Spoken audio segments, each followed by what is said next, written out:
Hello, Nigeria. Many thanks for choosing Newsline. I am Becky Madujemu. Great to be back with an impressive list of amazing stories from across the country. As it were, coronavirus is still a challenge the world is yet to overcome. There are new ways to almost everything, and education is not an exception. The new normal for pupils and students is predicated on technology. We will examine how the young ones are coping with the trend and the likely consequences of minors being exposed to adult websites on the internet.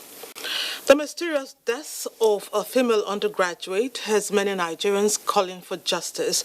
The clues and leads are among details contained in the reports about the heinous crime. And as for special features tonight, we take a look at rural-urban migration. Although development has spread to virtually all the nooks and crannies of Nigeria, some people would rather move to densely populated cities. They will explain for themselves why they drift. But as always, the news must happen first. Take it away, Elizabeth Omori. Thank you so much, Becky, and thanks for joining us on the news segment of the program.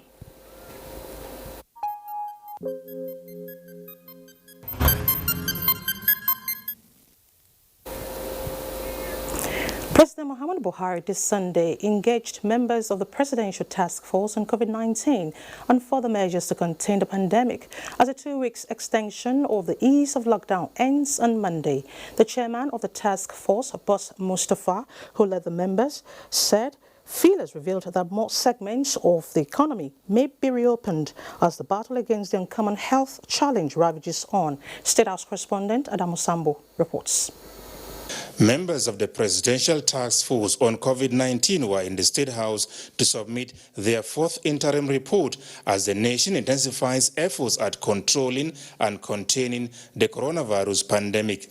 At the interactive engagement, President Muhammadu Buhari and the PTF delegation appraised the progress achieved in the last 2 weeks, challenges encountered, as well as available options on the best way forward.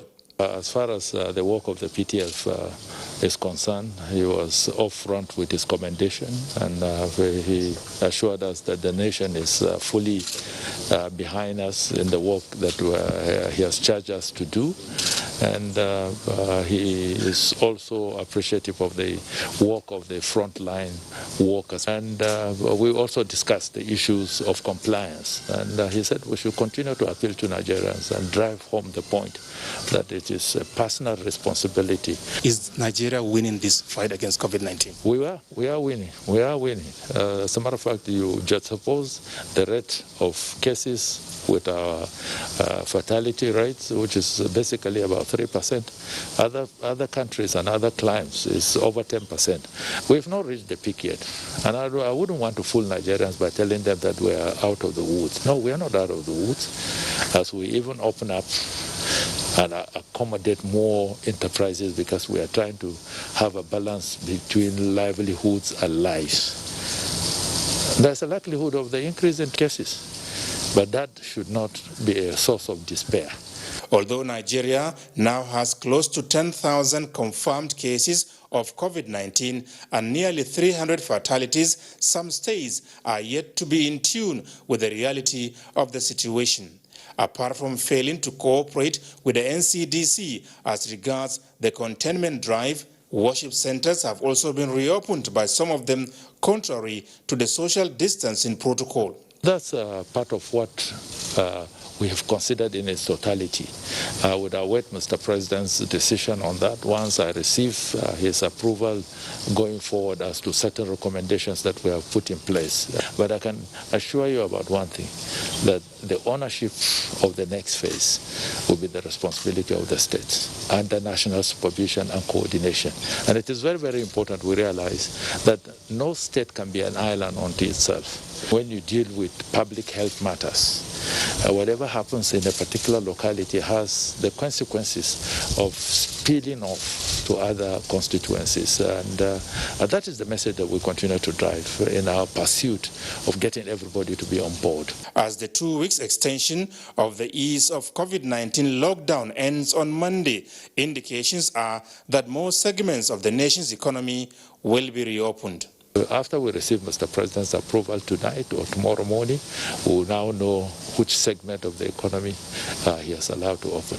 Nigeria recorded her first index case of coronavirus on February 27, 2020, and since then, President Muhammadu Buhari, who is the champion of COVID-19 in West Africa and adjudged a role model for other nations by the World Health Organization, had addressed the nation 3 times. From the State House, Adamu Sambo, NTA News. Now to the global chart on COVID-19, the total number of coronavirus cases in the world stands at 60.98 million Sunday evening, including 3,069,847 deaths, according to Johns Hopkins University. The university says India is now the 8th most affected country in the world university tracker, with more than 1 million cases after a record daily jump of 8,380 new coronavirus cases. Mosques across Saudi Arabia reopened Sunday for the first time in more than 2 months, with worshippers ordered to follow strict guidelines to prevent, as Islam's holiest site in Mecca remained closed to the public.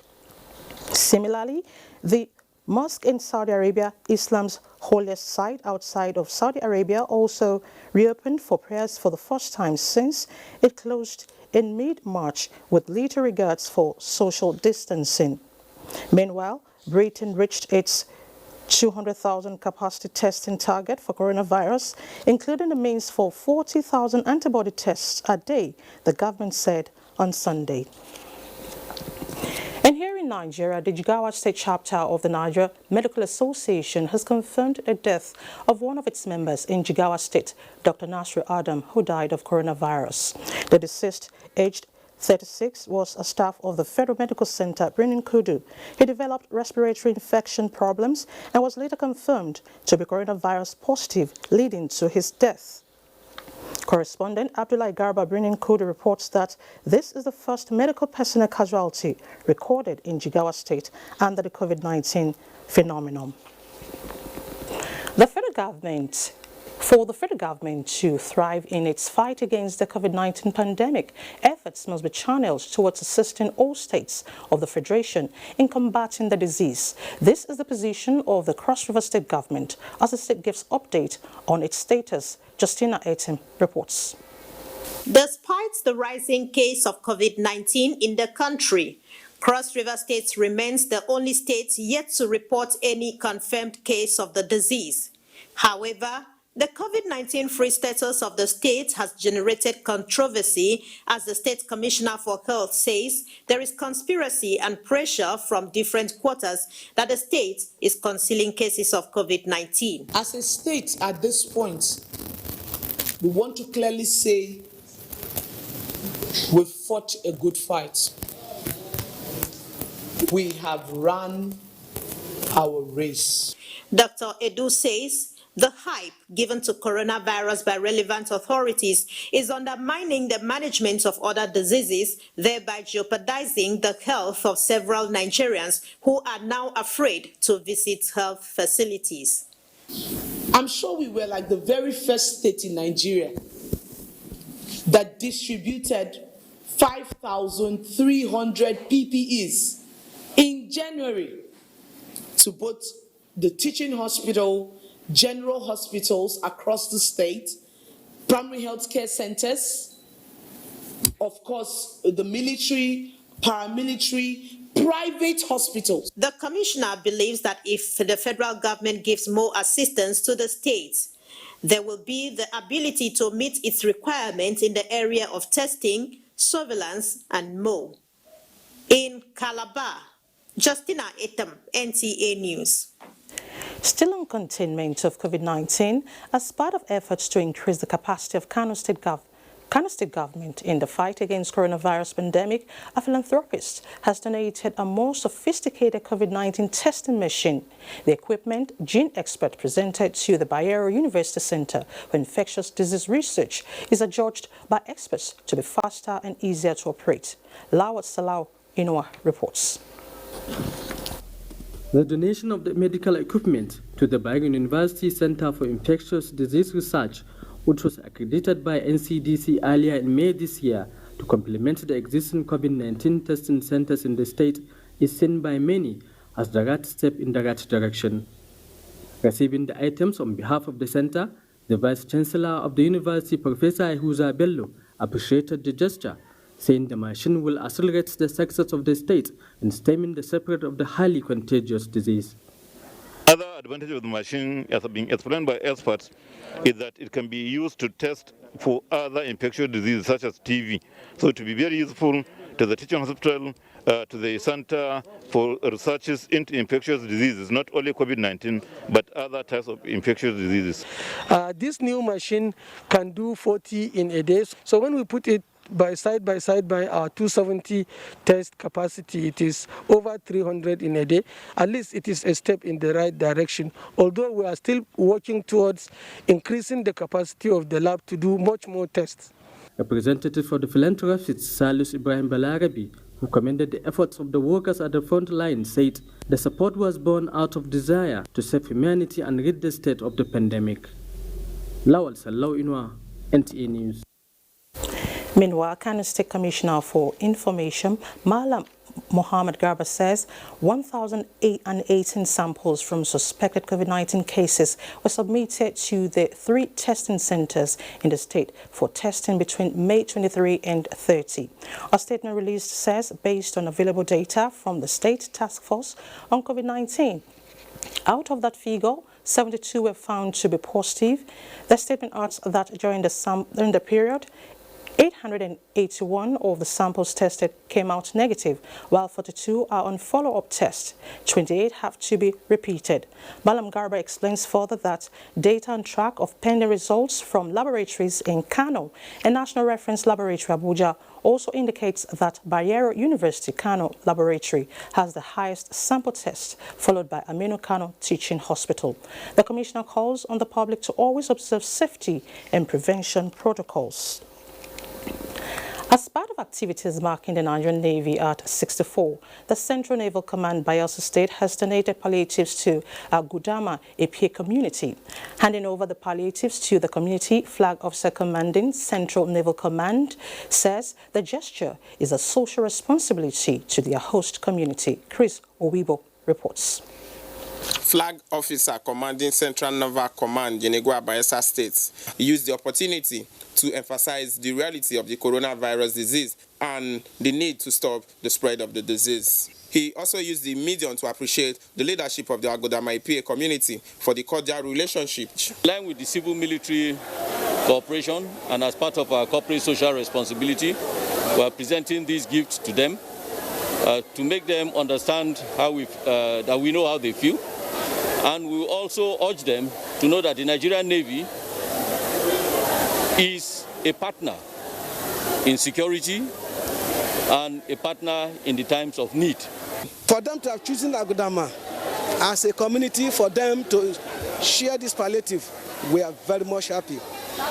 We'll try our best to see to it that it's being shared to the right people. The donation is part of the Navy's corporate social responsibility to their host communities. In Yenegua, Chris Owibo, NTA News.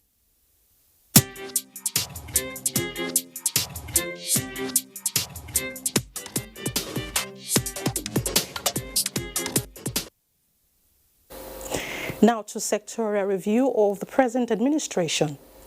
Public analysts say being responsible is what makes leaders accountable and outstanding. The Nigerian economy under the present administration, experts say, has been on a steady growth. Correspondent Chimobi Walter Nadi takes a look at major economic highlights of the Buhari administration. The Buhari administration entered with so much enthusiasm on ways to deliver on its change mantra, especially on the economy, which at the time was slipping into recession. The economic team put together by the administration came up with a blueprint aimed at serving as a short-term plan to reposition the economy for growth. Reviewing the implementation of the plan, which is expiring by December 2020, economic experts say it has seen the country's GDP remain on a positive growth from the fourth quarter of 2017 to the end of first quarter of 2020, despite the ravaging coronavirus pandemic. You know, the ERGP was formulated as a sort of a medium-term plan, 2017 to 2020, isn't it? Yes. And it addressed several sectors, about 5 sectors. So, and of course, in most planning, it has to be costed. And so they have to bring in private sector angle too, to participate. So that's why the Economic Recovery and Growth Plan. You know, the federal government is also putting its own fund, but they expected a lot of private sector participation. And there's been a tremendous interest shown by the private sector investors from abroad, from Nigeria and what have you. We have consistently have growth in our GDP up to this last quarter that has just passed, and I think that is quite commendable. Growth may not have been as was expected because ERGP had looked at having a 7% growth, but the important thing is that the growth itself had been very, very consistent. Respondents also believe that some of the economic policies like the border closure, return to the budget cycle from January to December, and central bank interventions in both manufacturing and agricultural sectors are pointers to the administration's strive to make the Nigerian economy the strongest in Africa and one of the leading economies in the world. The border closure was another nice punch on the Nigerian economy, a punch that helped the economy to revive and also boosted the non-oil sector, like I talked about earlier.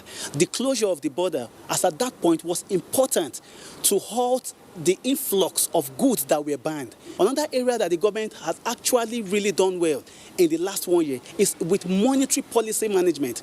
If you look at exchange rates that was pegged at 305 to $1 last year, was maintained. You know that economic effects often take a lag. We will see the effects. Give it the lag time and the effects will begin to show up. But this time we still need to work hard. We still need to really dig our legs in the sand and try to put up our acts properly. Part of what we need to really do within the ERGP is to be innovative and creative.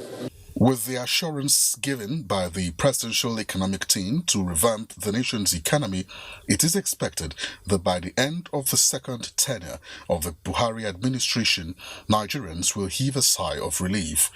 In Abuja, I'm Chimubi Walter Naji, NT News. The 5 years of President Muhammadu Buhari's administration has reestablished Nigeria's position and influence within ECOWAS sub-region and globally, with successes recorded in security, economy and world politics, as well as the steering of the affairs of many international organizations by Nigerians. Haman Jabani takes a look at some of the diplomatic and international breakthroughs Nigeria experienced under President Muhammadu Buhari. The need for Nigeria to be more involved in world affairs and improve its international relations in this era of globalization and the accompanying system of interdependence saw President Muhammadu Buhari believing that strengthening international relationships and delivering effective domestic policies will enable Nigeria to set up and play an increasingly vital role in maintaining peace and stability in Africa. Regaining its rightful place in the international community, which saw the country getting the position of Deputy Secretary General of the United Nations, President of the UN General Assembly, President of the International Criminal Court, Secretary General of the Organization of Petroleum Exporting Countries, among other positions.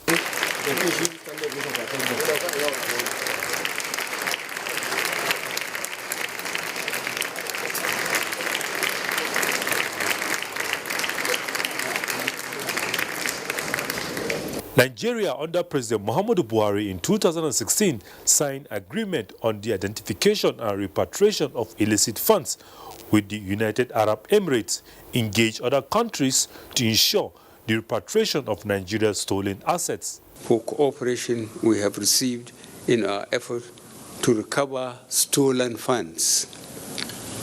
Our two governments have put the machinery in place for their respective attorney generals to collaborate in ensuring the return to Nigeria of over 500 million United States dollars of looted funds siphoned away in banks around the world.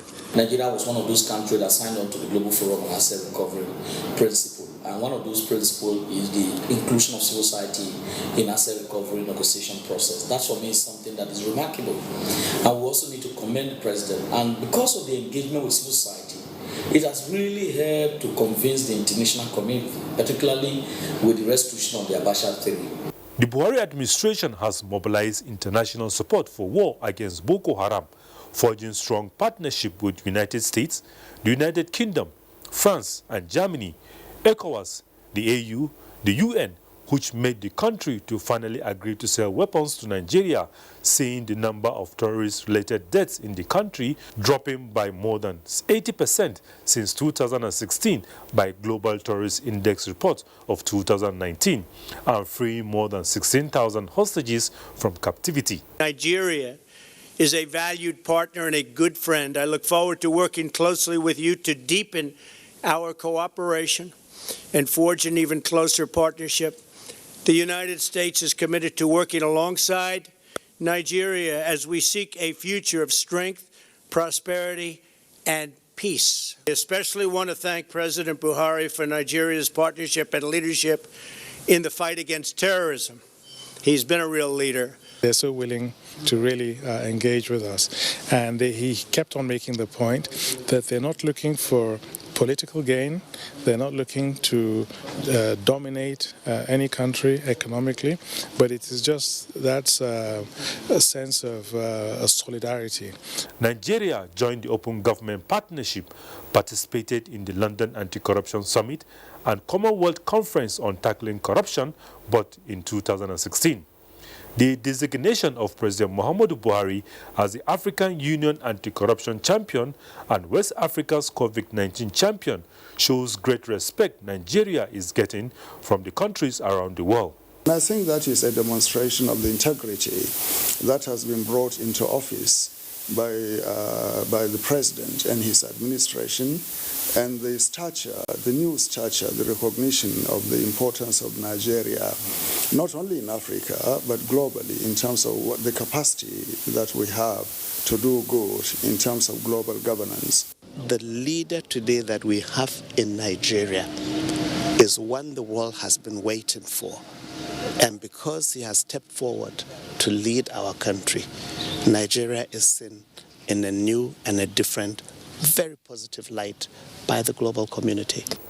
Experts say Nigeria's diplomatic and international relations has improved greatly in the last 5 years of Buhari's administration, and the last 3 years will cement that for the future. Hamman Jabani, NTA News.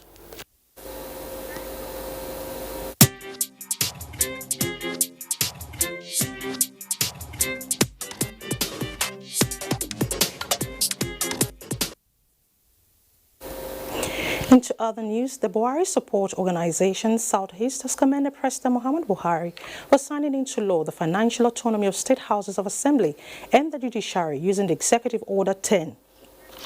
The organization, in a statement after a virtual meeting in Enugu, maintained that Executive Order 10 has set a stage for genuine development at the local level. The Buhari Support Organization noted that the doctrine of true federalism is better served and indeed actualized when there is independent legislature and judiciary at the state level. It explained that the first-line charge funding of state legislatures and judiciary will in long time be a win-win situation for the collective good of strengthening institutions at all levels of government. And now to security. The air component of Nigerian military Operation Hadarin Daji has destroyed a bandit logistics warehouse roughly 5 kilometers north of Birnin Kogo in Zamfara State. A statement released by the Coordinator Directorate of Defense Media Operations Major General John Enenche. The airstrikes were executed on May 30, 2020, sequel to human intelligence reports, later confirmed by a series of aerial surveillance missions. The Chief of the Air Staff, Air Marshal Sadiq Abubakar, commends Operation Hadarin Daji for its effort and directs the air component to remain resolute in carrying out the strikes for restoration of normalcy to the northwest and north-central zones of the country. 10 passengers, including the driver of a commercial bus, have died in a fatal accident along the Benin-Auchi-Abuja highway. Eyewitnesses say the bus went up in flames, following a head-on collision with an articulated vehicle. Ifeoma Okafo has details. This is the bus that collided with the trailer loaded with cement coming from Auchi, and according to eyewitness, 6 people were rescued, while 10, including the driver of this bus, were trapped inside this bus. The incident happened at Oga community in Uhunde local government area of Edo State. The driver of the bus with registration number Edo AUC 328XA was said to be overspeeding while trying to overtake a vehicle. He collided with the trailer, which burst into flames. Now that bus is not wrong, because that bus it was trying to overtake. When this side is coming from, when that bus is coming from Benin side, this side is coming from Auchi side. So maybe the bus now wants to overtake. As you see that now, make it swap now, the trailer swap, now go down. With the help of all this fire extinguisher, we now try to off the fire, but there's no way. We now try to rescue some people, and out of people we rescued was 6. There are 6 in numbers with severe injuries. There is only 1 female. Now we now give to some driver to take them to hospital. The rescued passengers who sustained varying degrees of injury have been taken to hospital.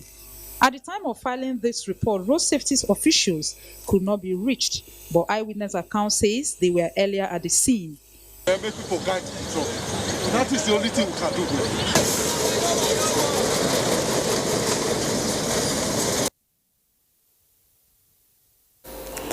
And now to sports. Borussia Mönchengladbach earned all 3 points at home in Sunday's Bundesliga clash against Union Berlin with 4-1 victory. Meanwhile, sports authorities around the world are making arrangements for gradual return to competitive sports. Amanda Marcus brings us details on sports updates.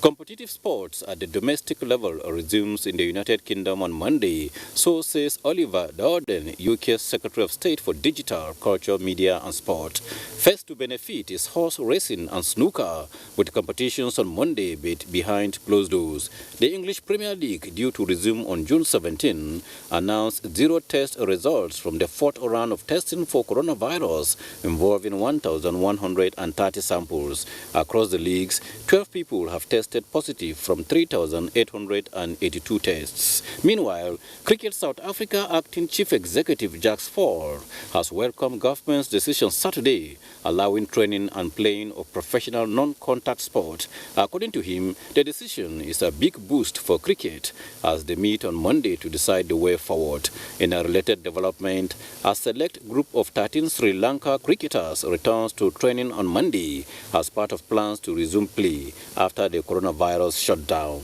Austria's Ministry of Health has given the go-ahead for Formula One to start its season with 2 races behind closed doors on July 5 and 12. Health Minister Rudolf Anschober said the event organizers presented a comprehensive concept to prevent infections. The Austrian Grand Prix circuit will hold in Vienna and was postponed from March due to the COVID-19 pandemic. With sports update, Manzi Marcus, NTA News.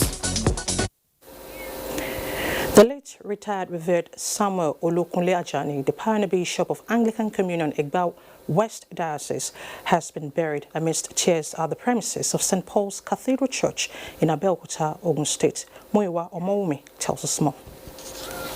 The service, conducted in accordance with government regulations on COVID-19, was attended by dignitaries from all walks of life.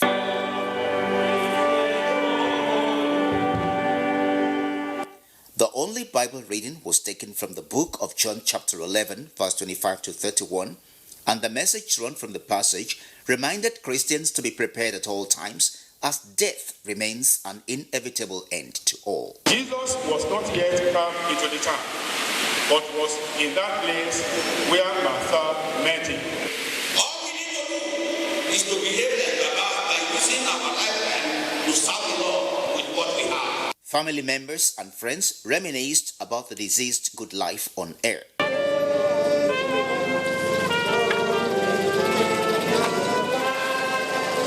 Haven't lived together for over 50 years. Definitely, life cannot be the same again. I've learned so much. He was my mentor, and I'm going to miss him. Such a giving man that he gave all. He gave all to us, the children, and gave all to the people that needed help. The late Reverend Samuel Olukunle Achani died at the age of 79. An engineer and pioneer bishop, Diocese of Egba West Anglican Communion, he was also a former staff of Federal Radio Corporation of Nigeria, FRCN. And that ends the news segment of the program. Becky will be back with more reports for you. Stay with us. Yes, sir. I wish to once again commend the frontline workers across the country who, on a daily basis, risk everything to ensure we win this fight. For those who got infected in the line of duty, rest assured that government will do all it takes to support you and your families during this exceedingly difficult period. I will also take this opportunity to assure you all that your safety, well-being, and welfare remains paramount to our government. I am using this opportunity to express our deepest condolences to the families of all Nigerians that have lost their loved ones as a result of the COVID-19 pandemic. This is our collective loss, and we share your grief.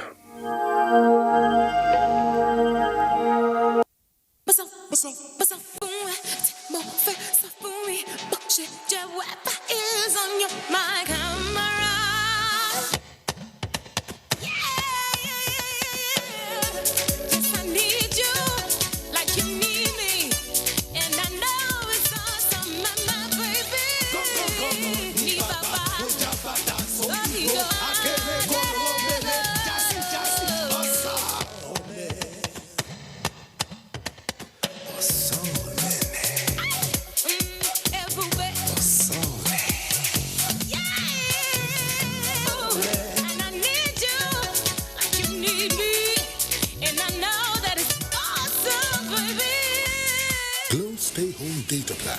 All existing Glow customers now enjoy up to 20% more data.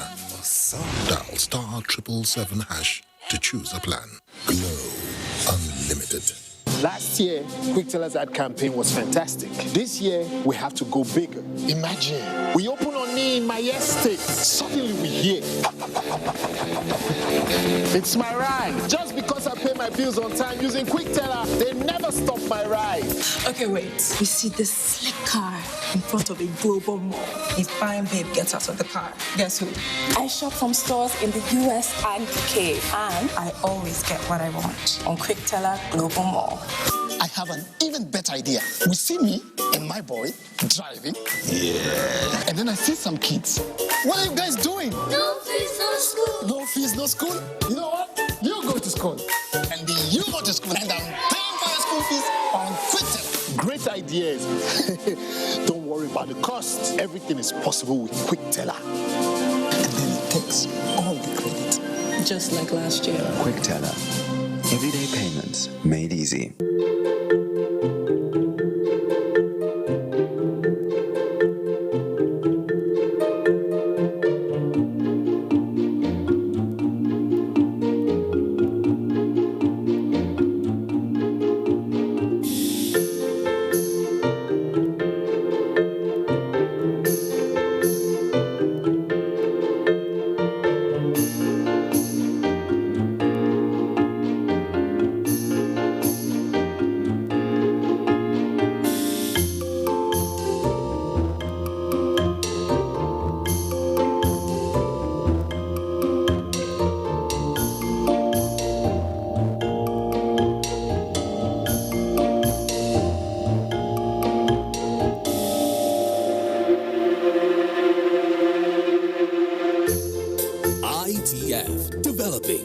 nation's human resource.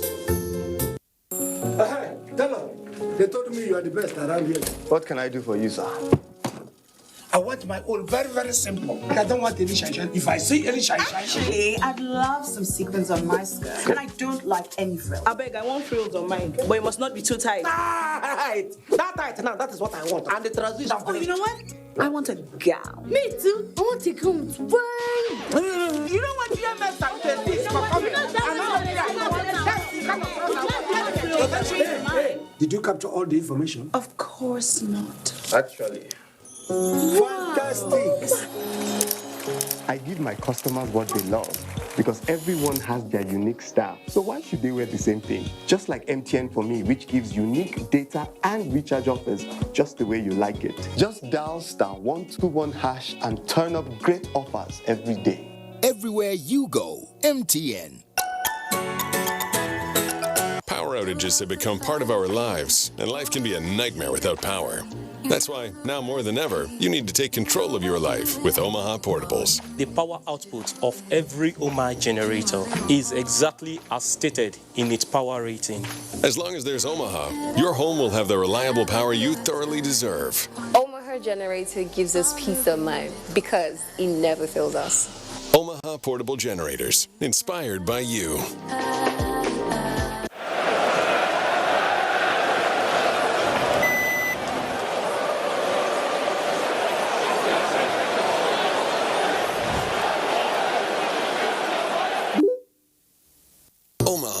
Amazing Bluetooth, gripping 4K, high-def satellite receiver, vibrant colors, make you feel truly immersed in the action. Omaha Television, inspired by you.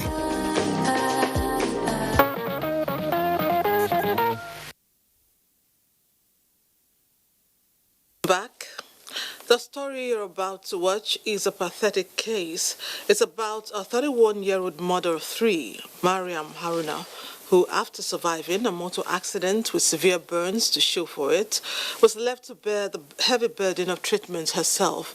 At some point, she could no longer afford the medical bills until a good Samaritan located her. Hadiza Muhammad completes the story.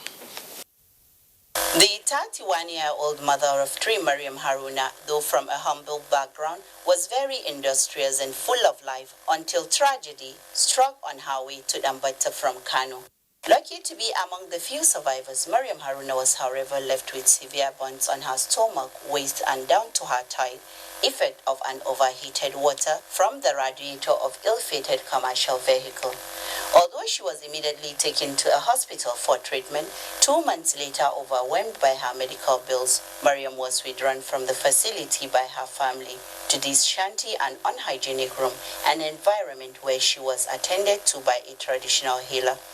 Obviously poorly managed, Mariam's condition got deteriorated and her already bad situation was made worse with complications. Not being able to handle the situation, the traditional healer sought the help of a medical doctor through his wife, and with the support of a foundation, Mariam is now in the comfort of National Orthopedic Hospital, Dala, where she is receiving treatment. The doctor said I need to undergo surgery, which we cannot afford. To undergo these medical processes, Mariam requires about 5 million naira to be on her feet again.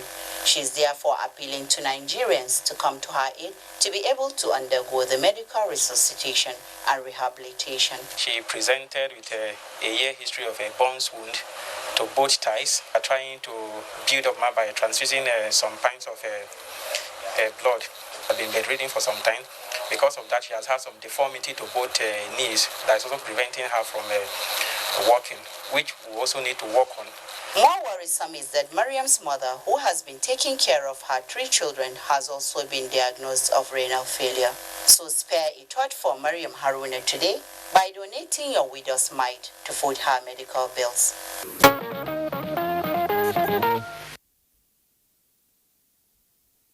What for Miriam is urgent. Let's show some love in cash and kind. The mystery surrounding the suspected murder of 22-year-old Vera Waila Omozua is what the police in Benin is trying to unravel. Ogochukwu Kaona reports that the deceased, who was found in a pool of blood, was a student of the University of Benin. church where the late Uwaila was said to be using as her library for the past 3 years until the fateful Wednesday, 27th May, ironically on a day when the country was celebrating children.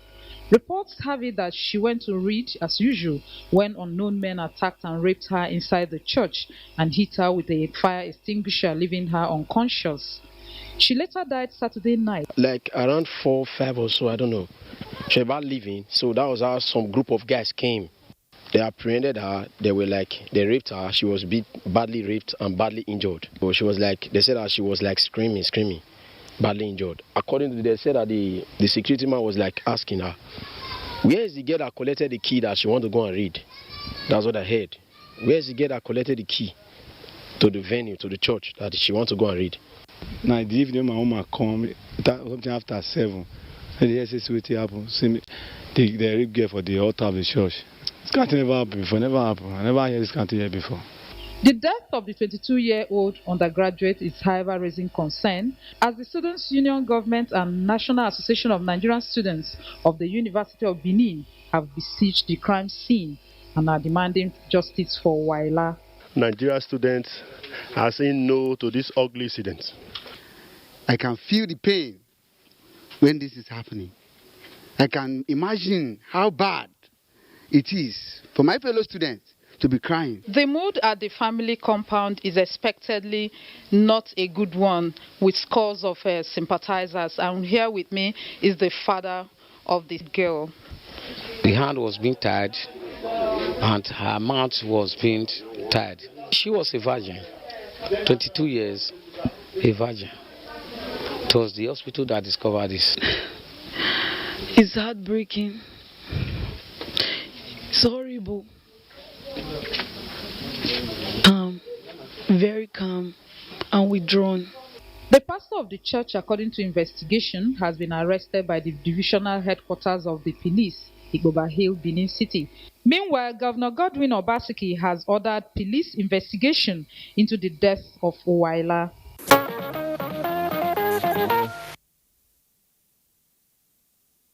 Investigations continue and we are crossing our fingers for a quick update.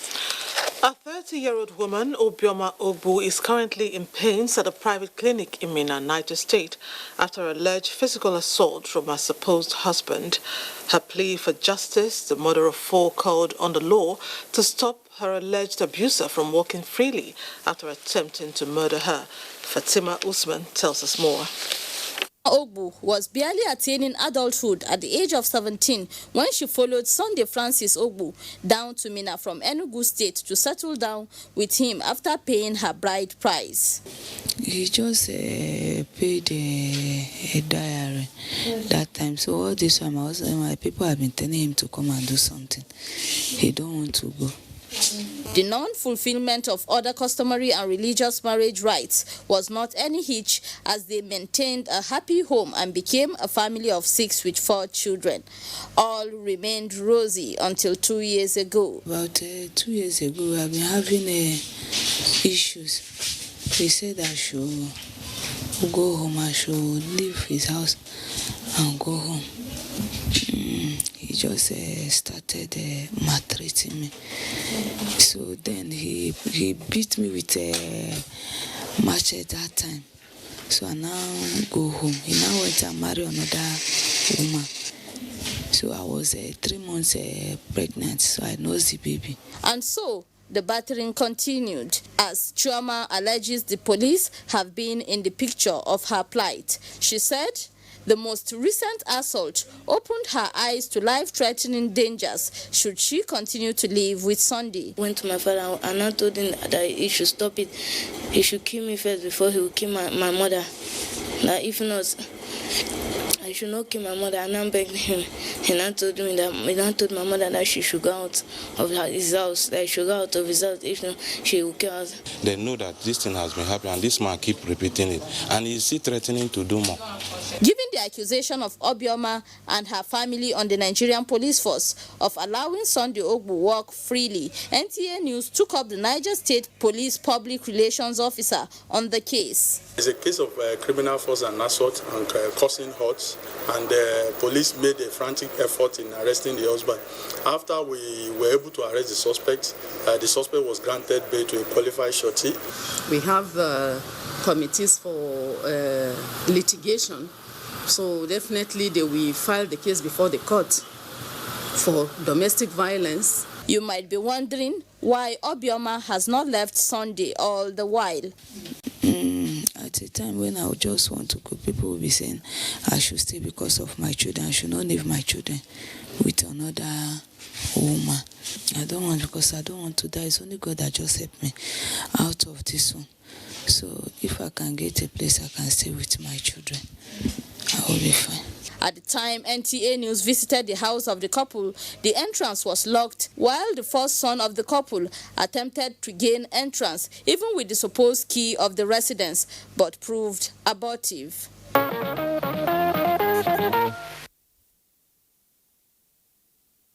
Needs justice, and we hope she gets it. Away from crime, we can't say it enough, the lockdown is an effective strategy to contain the spread of COVID-19.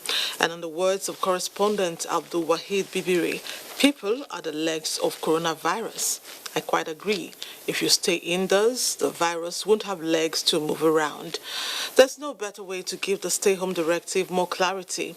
But there are people who can't comply with this rule. They are the destitute and the mentally challenged persons who roam about. Abdul will report from his jurisdiction in Ilorin what the Kwara State government is doing about this group of citizens. It was a Gestapo-like operation when the committee saddled with the evacuation of vagabonds on the street went to business in Ilorin.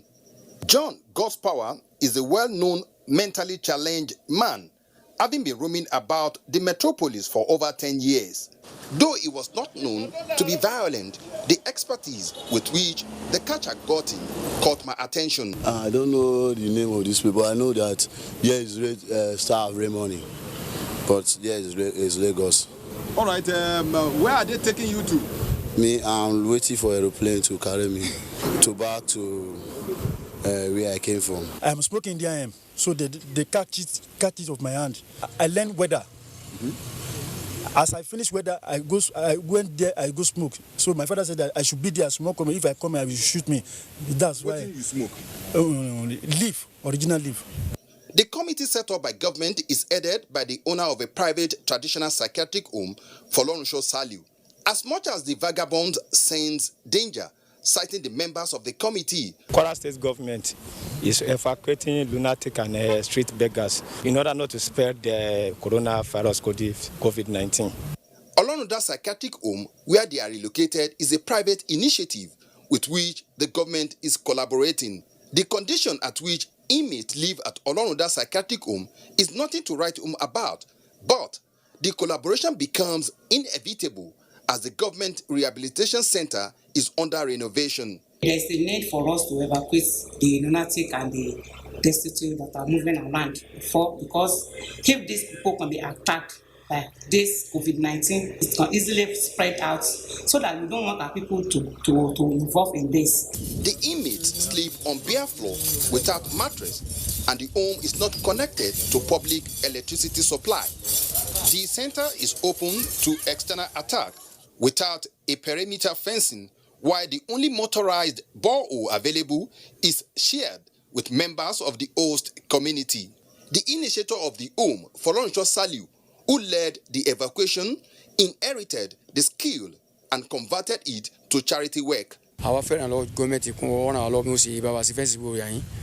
want government to do perimeter fencing of the center for smooth operation. We also need support in the area of feeding. For the beggars, they are restricted to Gambari area, a neighborhood where they are mostly populated in the capital. The idea of evacuating the mentally challenged people and beggars from the streets in the state capital is a preventive measure in view of the possibility of these wanderers transmitting the deadly coronavirus.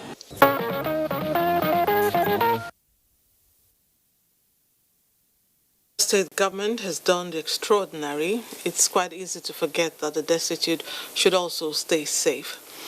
The next story is about an issue that keeps attracting global condemnation. Although the practice is illegal, it has continued till date, with perpetrators flying under the radar across international borders.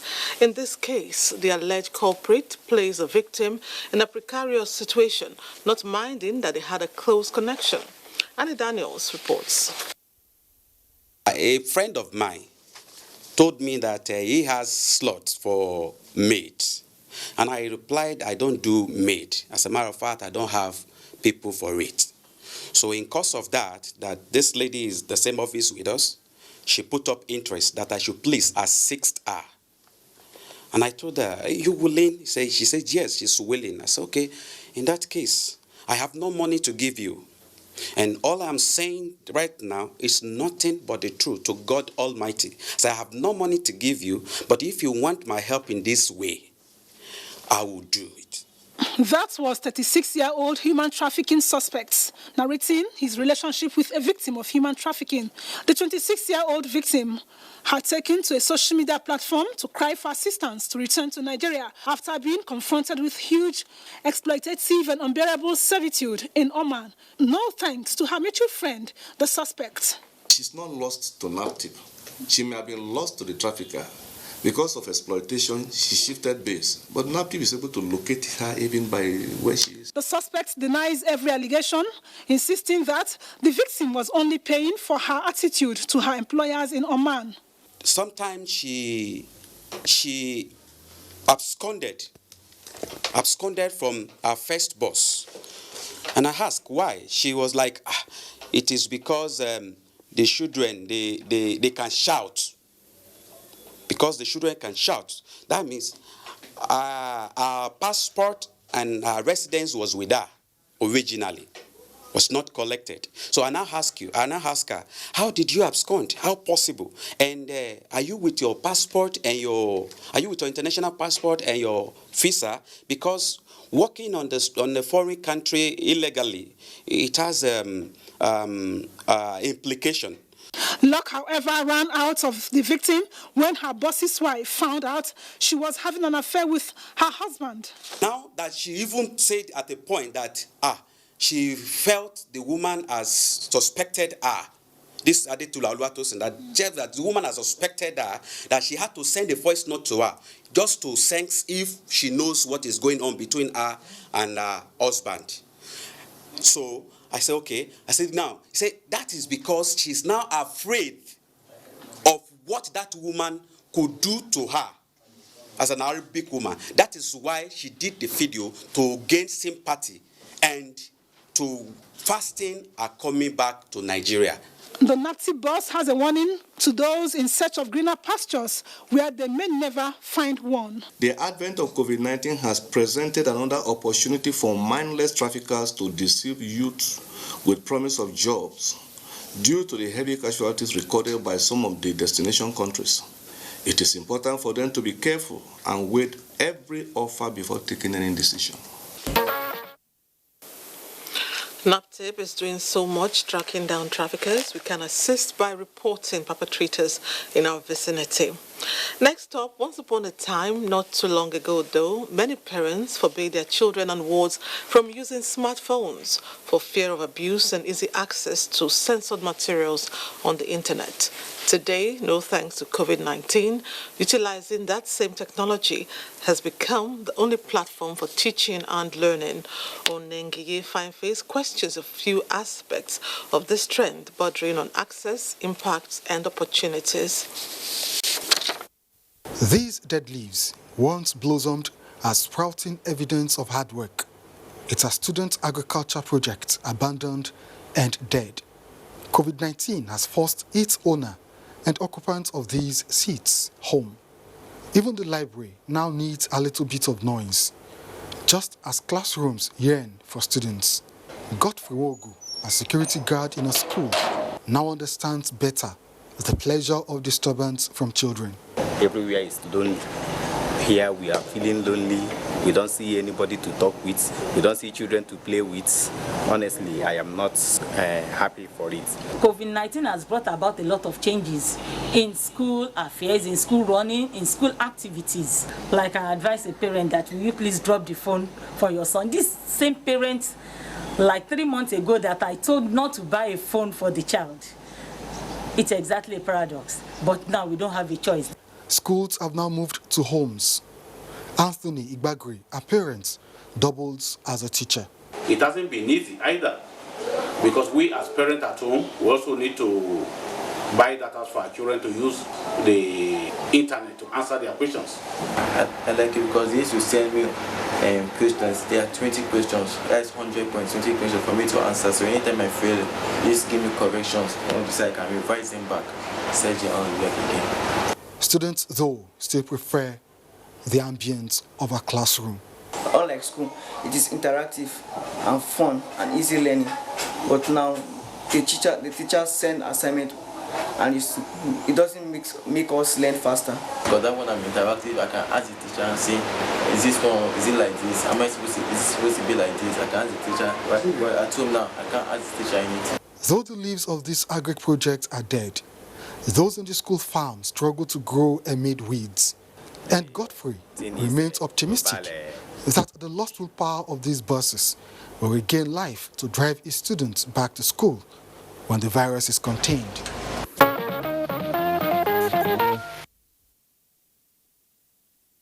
The new normal requires compromise. However, there are apps that can block adult materials, okay? Let's embark on a break. Be there when we return. GoTV dey your side as times dey tough so. We don't see your loyalty and we appreciate the journey where we don't work out together. That na why GoTV dey sama you with better upgrade to the next package as you stay connected or reconnect. We dey your side with correct entertainment. You fit save up to 75% because now we. Not to stay connected or reconnect, GoTV go upgrade you at no extra cost. Wow! Stay connected with GoTV self-service payment options. Visit GoTVAfrica.com to gather more information about this better discount and our payment options. GoTV dey your side. Enjoy GoTV Wow Awoof. GoTV. Live it. Love it. Welcome, dear. Have you washed your hands? Inside my house again. This thing not the key black man. I don't know if it's misinformation or poor hygiene that will kill you first. Coronavirus is real, and good hygiene practice will save your life. Anyway, no hand washing, no eating. I will not take care of it. How's one of the parents?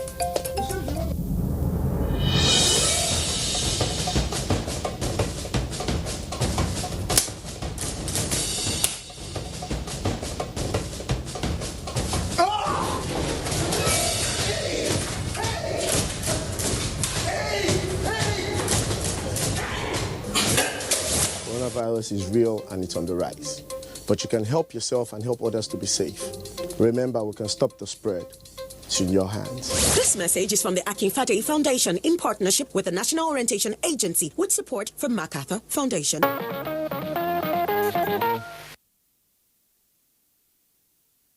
Welcome back. Seplat Petroleum Development Company PLC, one of the leading independent oil and natural gas producers in Nigeria, has announced a final dividend distribution of $59 million with 10 cents per share payable to its shareholders for the 2019 financial year. Chairman, Board of Directors, Dr. ABC Ojako, stated this at the company's 7th annual general meeting in Lagos. Imolia Yotokide has details.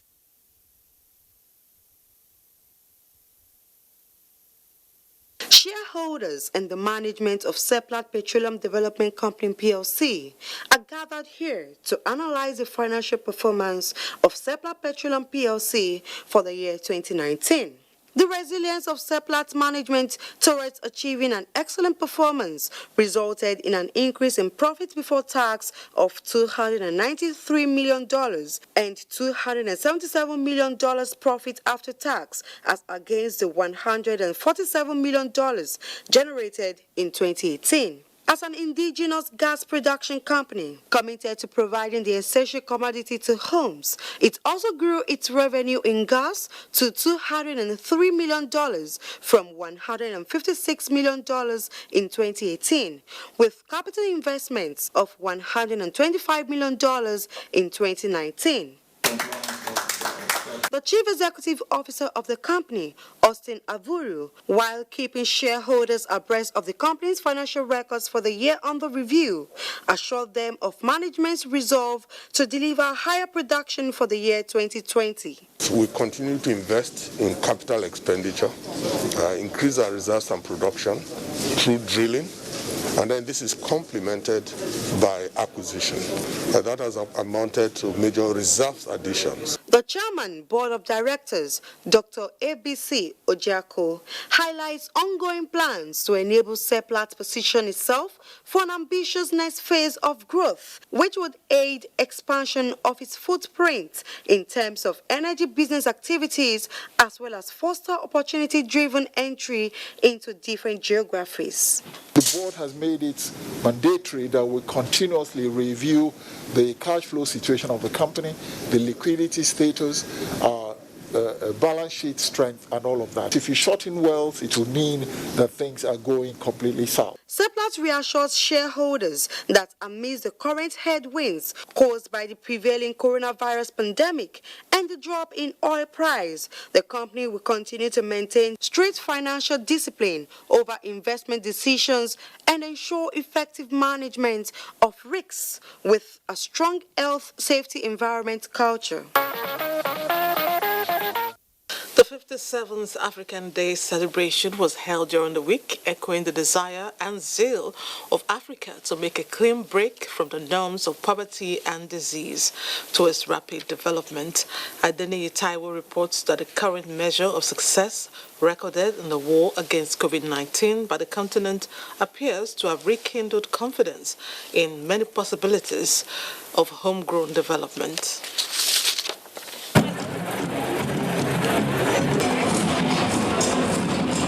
54 nations strong and about 1.4 billion population, Africa is the second largest continent in the world and home to the black race. There is a day that we celebrate African Day, but I don't know the actual date. African man is somebody look fine, look gay, and there is nothing wrong with that person. This is the vine. Zambia's first president, Kenneth Kaunda, is 96 years old now.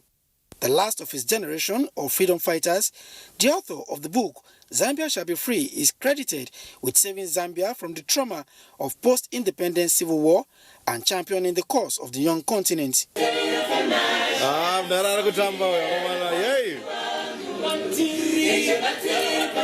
Dancing to the vine.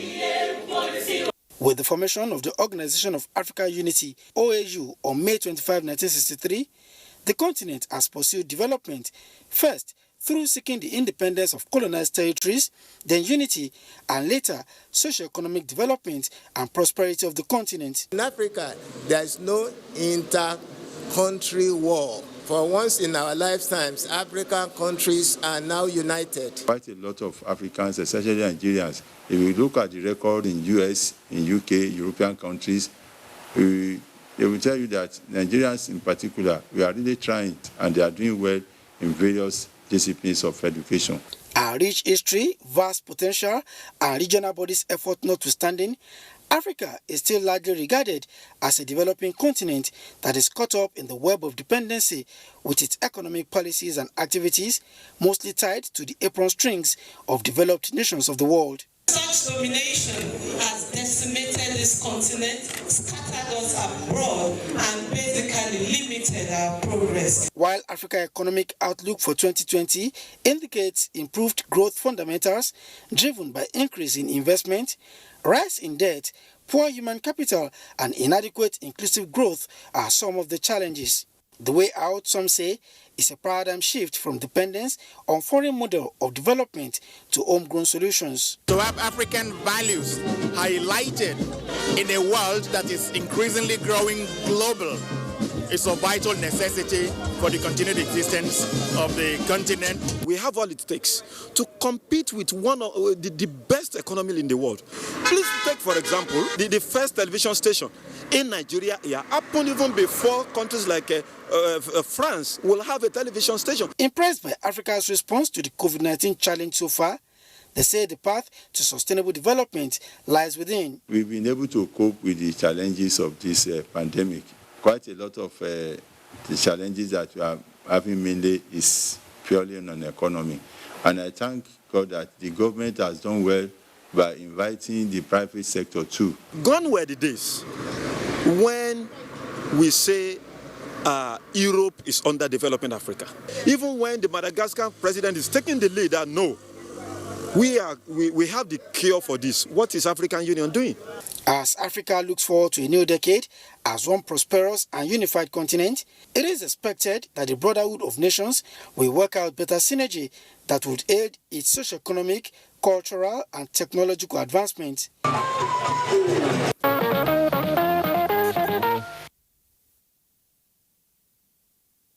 It's all about looking inwards. Thanks, Adeniyi. As part of activities commemorating the 2020 International Africa Day, the African Union of Broadcasting, in partnership with One Project, put together a virtual music concert which featured different African artists to create awareness on COVID-19 pandemic on the African continent. Hey, mama, Africa. Music, they say, has always been a unifying force and a positive tool for change. That is why the 2020 International Africa Day was celebrated in a unique way as various African artists put on a music show to raise their voices on the awareness of COVID-19 pandemic in Africa. For Africa.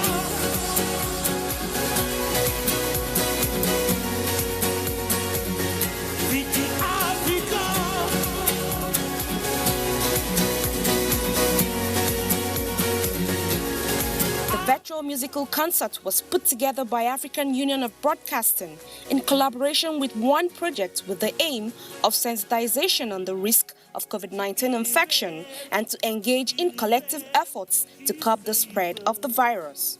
Today we are facing a pandemic called COVID-19. It is threatening our humanity, our solidarity, our society.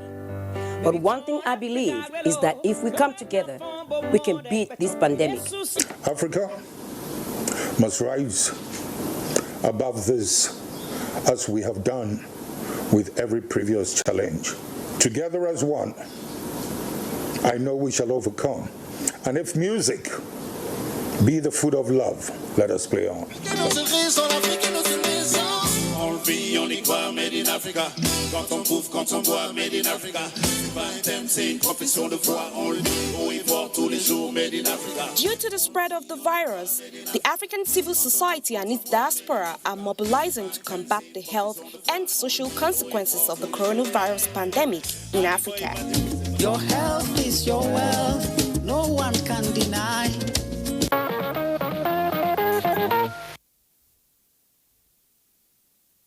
Brilliant concert there. I hope you enjoyed it and I hope you're enjoying the program. Time to take another break. Be right back.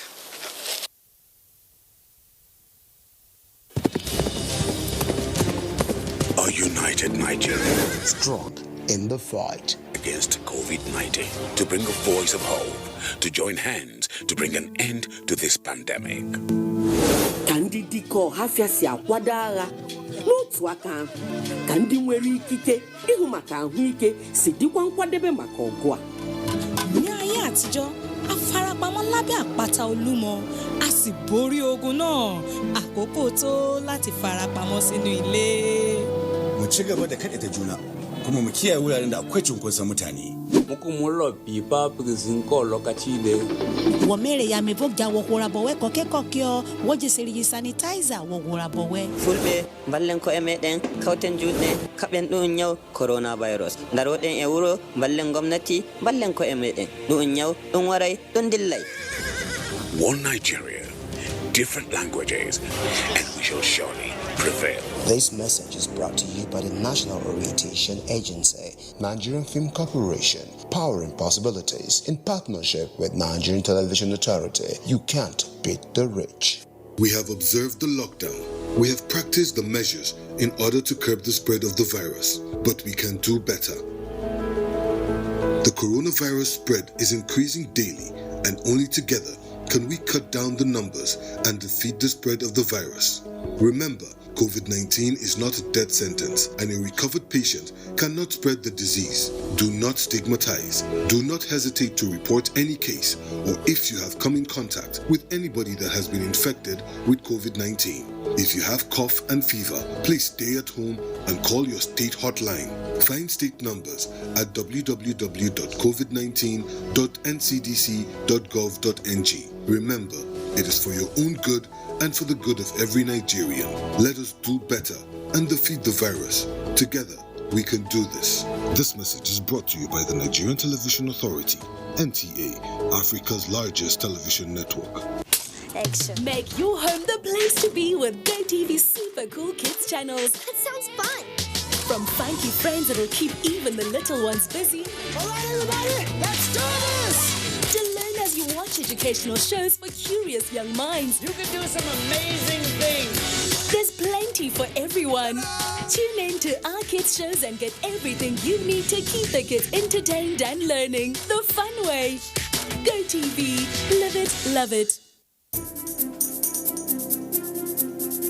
As a strong immune system increases the chances of victims surviving COVID-19. A corruption-free society creates opportunities for citizens to thrive and prosper. Build your immunity. Stop corruption now. Report all acts of corruption to ICPC on this toll-free number 0800 2255 4272. This message is brought to you by ICPC and NTA. 25th February 2020, Nigeria. It is real. It is a nightmare. It is killing people all over the world. It is COVID-19.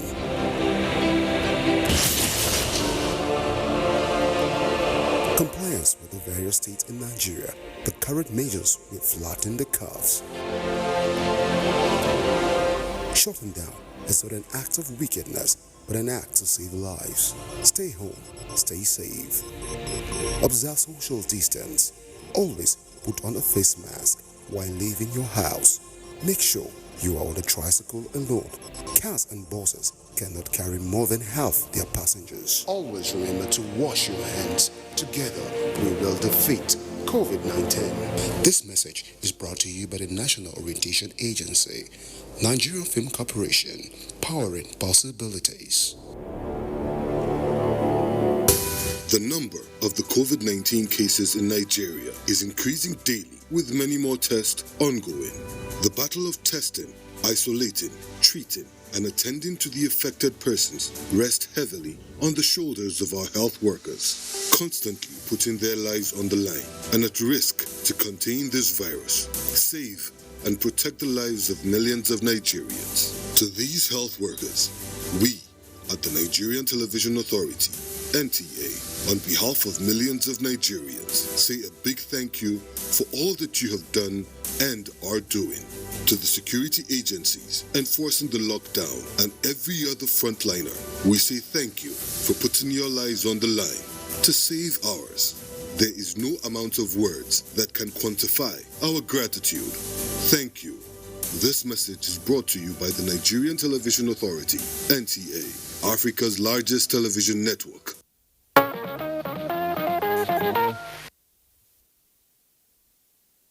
Before beginning there, Bringing up a child is an enormous job.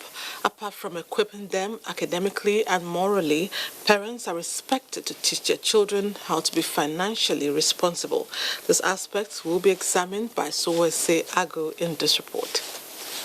Child responsibility begins by understanding that everyone has responsibilities to manage his or her resources properly. Children are not left out in this case, as money and budgeting has a significant role to play in their lives only if they are taught how to manage funds from ages 3 to 7. Some experts say it is important to introduce children at an early age to savings by teaching them various methods of saving money and also prepare their minds as soon as they can read and write. Parents, on their part, say training a child on methods of saving and excess spending is a welcome idea. Being a mother, I can speak from personal experience. I believe that as soon as children can read and write, when we start talking about sending them to school, we need to teach them how to save, how to budget. They need to learn that it's not everything you want in life you can get. I feel once a child gets to JSS 1, which is at 10 to 11, that child should learn to spend, should know about budget, because he or she is in school and you are giving stipends maybe for your upkeep in school. You should be able to know how to spend that money. So it is expected that every parent should teach his or her child that you need to save from whatever you are given.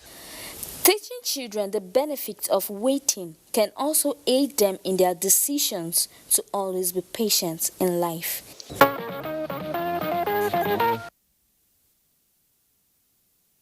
Point is that parents must cover all grounds when it comes to training a child. Let's talk about books now. Apart from academic reasons, we read for entertainment, information, and of course, motivation. But are you aware that literature can serve as a tool for social change? Ruth Aguele, who happens to be a die-hard bookworm, will tell us how in this report. We keep flipping through the pages of our own stories, just as life continues to give us meaning with the things we do, see, or even read. They said books are the window to the world, and writers are seen as mirror of the society. They are the orchestrators who foretell the future through the power of their pen. Nigeria has many potential, and a good number of world-celebrated creative works are domiciled in Nigeria. For some of these writers, writing isn't just an art, but a tool for social change. And this is evident in this therapeutic work by Bashirat Abdul-Wahab. So we have a lot of dysfunctional people who have been through a hurt so that they can find themselves again. Because the effects of, having a dysfunctional population, especially mentally and emotionally, is that they transfer these dysfunctions to other people. While Bashirat is using her book to heal certain persons in the society, T.J. Benson, on the other hand, aspires to fill some form of vacuum he says has been ignored by society. Over the years, with wonderful works of literature published by several other authors, we have been able to have access into other lives and look at our country as a whole, how we came to be, where we are now, and what can happen. As writers continue to create a world with ideas, picturing stories that resonate with our identity, how much attention has society given to these ideologies captured in literary works? Nigeria is a country that has so many divisions: Christian, Muslim, Hausa, Igbo, Yoruba. But when I read somebody else's story, I suddenly see that I share a lot in common with them. So it creates what we call empathy, which is very important for building a community. That's the power of a story. Book is in the heart of every nation. And that any nation that neglects writing is, toying with a potent, transformation aspect of the whole country. Through writing, you can get so many things done. Regardless, a renowned author and activist, Karen De Croo, once said, "No matter what is happening in life or the world, be it war, natural disaster, poor health, pain, or even death of a loved one. If existence is filled with art, music, and literature, life would be fulfilling, a journey.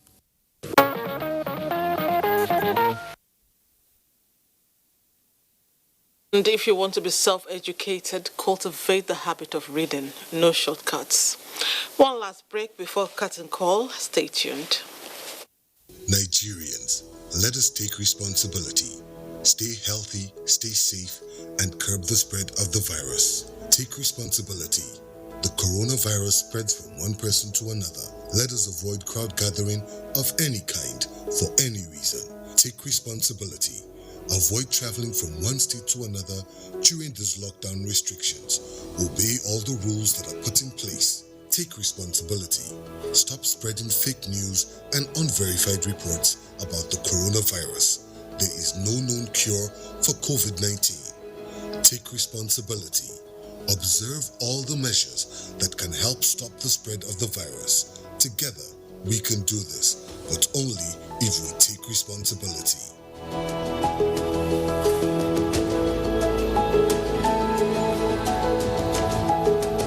This message is brought to you by the Nigerian Television Authority, NTA, Africa's largest television network. Shegun.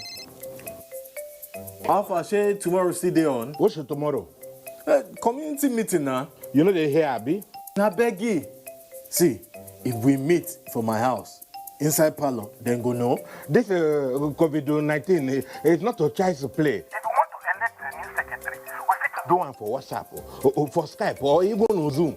Or we just wait. I will not negotiate This social distancing, it is non-negotiable. Not every infected person shows symptoms, but every infected person is contagious. Avoid large gatherings and self-isolate if you think you might have come in contact with a carrier. Your safety and the safety of others is in your hands. This message is from the Akinfade Foundation in partnership with the National Orientation Agency with support from MacArthur Foundation.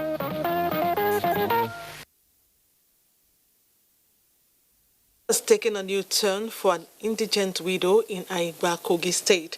Aladi Achemu Agama has every reason to be thankful as some compassionate Nigerians came to her rescue after a rainstorm rendered her homeless. Correspondent Ayodele Ibigbemi was there for Newsline.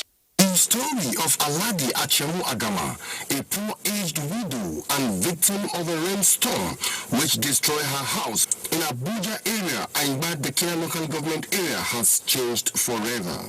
A petty trader who survives from picking palm fruits to process palm oil to sell to cater for her family of 7 with none of her children gainfully employed. An eyewitness and neighbor, Haruna Shoaibu, said the 4-room building of Aladi Achemu Agama was destroyed by a rainstorm on the 3rd of April 2020. He said 4 days later, he posted Mama Aladi's destroyed building on his Facebook page, which caught the attention of an NGO, Thoughtful Touch Foundation.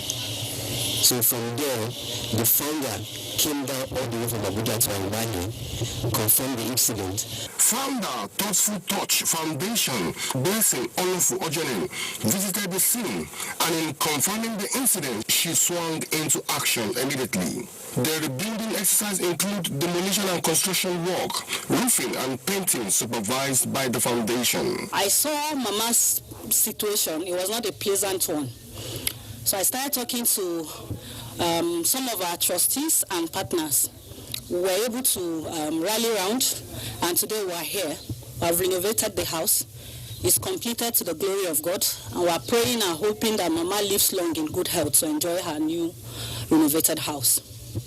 Aladi Achemu is now proud owner of a newly constructed 4-bedroom house.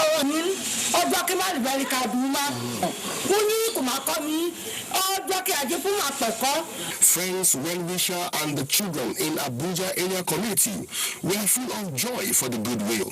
The person who can do the house for us, I don't know him, but God will bless him for us. Even to me personally, I think this is the first time I've even heard of some individuals or groups of people making this to a poor lady who cannot even afford to even buy a sheet of zinc.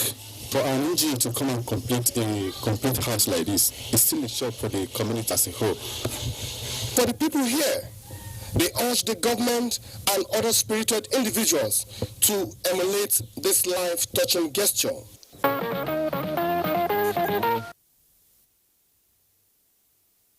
To that foundation for changing the fortunes of the widow.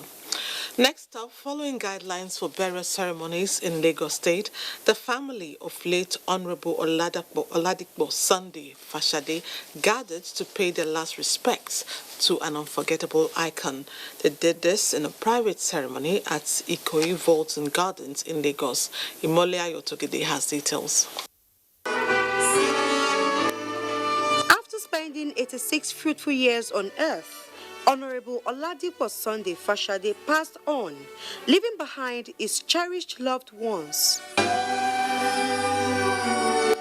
The funeral service, attended by only 20 members of the deceased family, was streamed live to other family members and friends across the globe.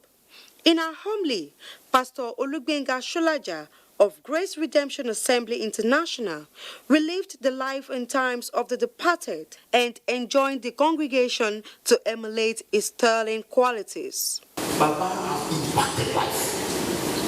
What's your impact in life? An interment followed immediately as they bid him farewell.